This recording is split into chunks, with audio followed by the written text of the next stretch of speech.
নিজের জালেই ধরা খেয়ে গেল অভিনেত্রী মেহের আফরোজ শাওন।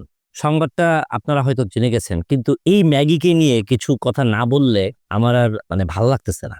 আপনি চিন্তা করেন, ও যখন নিজে বিয়ে করছিল তখন বিয়ে করছে ওর বাপের বয়সী একটা মানুষকে। হুমায়ুন আহমেদকে যখন বিয়ে করে তখন শাওনের বয়স কত? কিন্তু ওর বাবা যখন বিয়ে করলো 2024 সালে, সেই মহিলাকে নিয়ে ওর চুলকানির কোনো অভাব নাই। ওর এত চুলকানি যে ও কি করছে, তাদের উপরে অমানসিক অত্যাচার চালায়।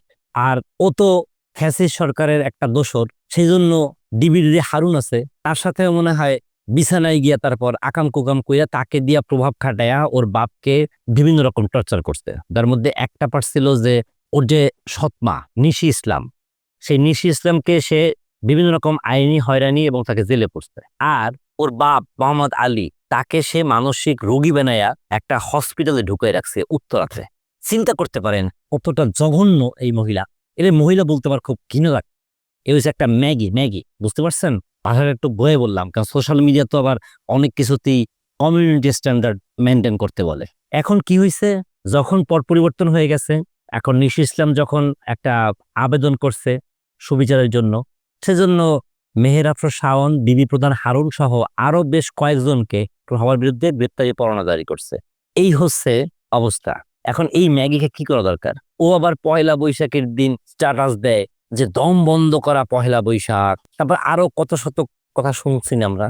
ওরে যে একবার ধরে নিয়ে জিজ্ঞাসাবাদ করলো, ওরে ছাড়ছে কেন পুলিশ? ওরে ছাড়াই ঠিক হয় নাই। ওর নিজের চুলকানি মিটানোর জন্য, টাকার জন্য, সম্মানের জন্য, নিজের স্ট্যাটাসকে হাই করার জন্য ও হুমায়ুন আহমেদের মতো একটা বুইড়ারে বিয়ে করছে, তখন কোনো সমস্যা ছিল না। আর ওর বাপ যখন একটা ম্যারেজ মিডিয়ার মাধ্যমে সুন্দর করে একটা বিজ্ঞাপন দিয়ে তারপর একটা মহিলাকে বিয়ে করছে, সেখানে তার খুব গায়ে লাগছে।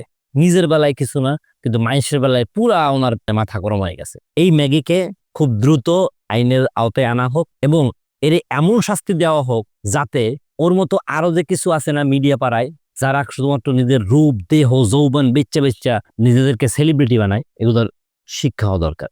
অন্য কেউ যাতে এই ধরনের সাহস না করে। যাই হোক, শেষ কথা বলতে হয়, পাপ বাপটাও ছাড়ে না। ও নিজের জালে নিজেই ধরা খাইছে। যে মামলা ও করছিল সেই মামলার অধিকতর তদন্ত হয়েছে, তাতেও হয়েছে গেছে। এইটাই ওর জন্য দরকার ছিল। ধন্যবাদ।